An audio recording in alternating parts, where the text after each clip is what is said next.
1987년 개헌이 신속하게 진행된 이유를 보면 첫째, 1987년 6월 시민항쟁으로 대통령 간선제를 직선제로 바꾸는 것이 국민적 합의, 여야 합의가 있어서 무조건 개헌을 해야 하는 상황이었습니다.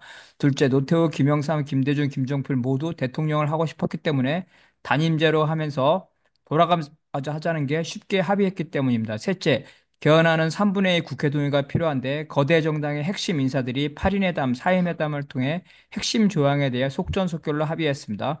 넷째, 나머지 조항에 대해서는 국회 개헌특위 전문가들이 모범 답안을 이미 만들어 놓았습니다. 마지막으로 여야 합의가 있다면 국민투표는 항상 통과되기 때문에 걱정할 필요가 없습니다. 우원식 국회의장이 강조한 것은 개헌의 핵심은 국회의장의 조율이 아니라 여야의 이해관계가 같아야 한다는 겁니다. 근데 지금은 여야가 대립함으로 합의가 불가능합니다. 여야를 가리지 않고 국회의장들은 개헌을 제기했으나 전부 주목을 받지 못했습니다. 2008년 한나라 출신 김영호 의장이 헌법자문위원회를 설치하고 2009년에 5년 단임 의원 정부제와 4년 중임 대통령제를 보고서를 제출했지만 2008년 광우병 의심 미국산 소고기 수입 반대 집회와 이명박 정부 내내 여야가 대립하면서 주목을 받지 못했습니다.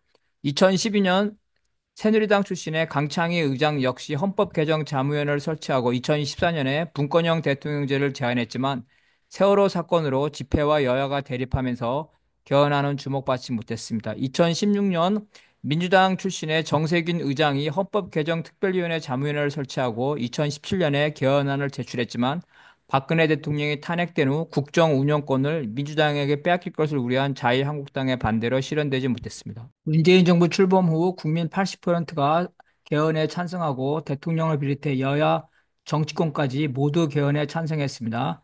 2017년 12월 여야는 합의로 헌법 개정 특별위원회, 정치개혁 특별위원회를 합쳐서 헌법 개정 및 정치개혁 특별위원회를 만들었습니다.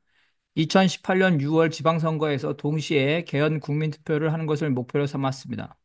그런데 개헌안에 대한 국민투표를 실시하기 위해서는 국민투표법 개정이 필요했습니다. 2014년에 국민투표법 일부 조항이 헌법재판소에 의해서 불합치 결정되면서 효력을 상실했기 때문입니다. 그런데 제1야당인 자유한국당은 지방선거와 동시 개헌이 투표율을 높여 박근혜 탄핵의 후유증으로 자신들에게 불리할 것이라고 보았습니다. 그래서 국민투표법 처리에 협력을 하지 않아서 지방선거 동시 개헌은 무산됐습니다.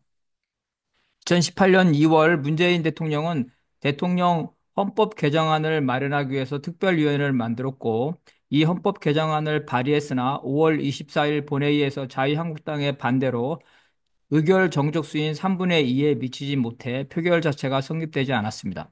개헌의 필요성은 누구나 인정하는데 안 되는 이유는 거대 여야가 이해관계 때문에 합의할 수 없기 때문입니다. 개헌의 주도권을 보통 집권 여당이 가지는데 야당은 여당의 개헌이 다음 선거에서 자신들에게 불리하다고 생각합니다. 따라서 개헌에 여야가 합의하려면 개헌을 주도한 세력이 갖는 기득권을 일정 기간 동안 제한하면 됩니다. 이를테면 4년 중임제로 개헌할 때 현직 대통령은 재출마를 하지 않고 개헌 이후 최초 대통령도 4년 단임만 하는 헌법 부칙 조항을 만듭니다.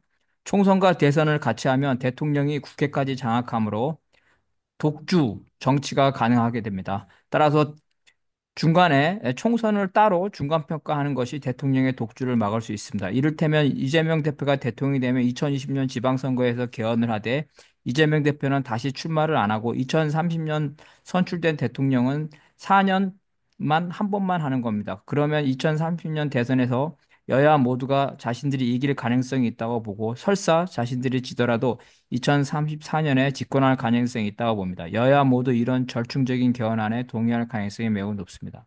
현재 쟁점이 되는 것은 대통령 4년 중임제 도입입니다. 1980년 헌법이 노태우 3기이 대통령을 돌아가면서 하기 때문에 5년 단임제라는 변칙적인 제도를 만들었습니다. 딱 5년만 하는 대통령제는 민주화 지도자들이 순차적으로 대통령을 지내면서 그 생명을 다했습니다. 오히려 5년은 대통령이 국정 구성을 하는데 너무 짧아 당선되자마자 레임덕이 온다는 비판도 있습니다. 하지만 5명의 대통령이 구속 탄핵된 것을 보듯이 대통령 한 명이 우리 사회를 이끌어가는 시대는 같습니다. 헌법 1조에 국민주권 시대에 맞게끔 유권자의 의지를 제대로 반영하는 헌법이 절실합니다. 첫째, 양당에게 의석을 몰아줘 평등선거에 반하는 현 제도를 득표율과 의석이 일치하는 제도로 전환해야 합니다. 둘째, 양당 대립으로 인한 혼란을 완화시키고 유권자의 다양한 정치 성향을 반영하는 제3세력의 역할을 하도록 결선 투표제를 도입할 필요가 있습니다.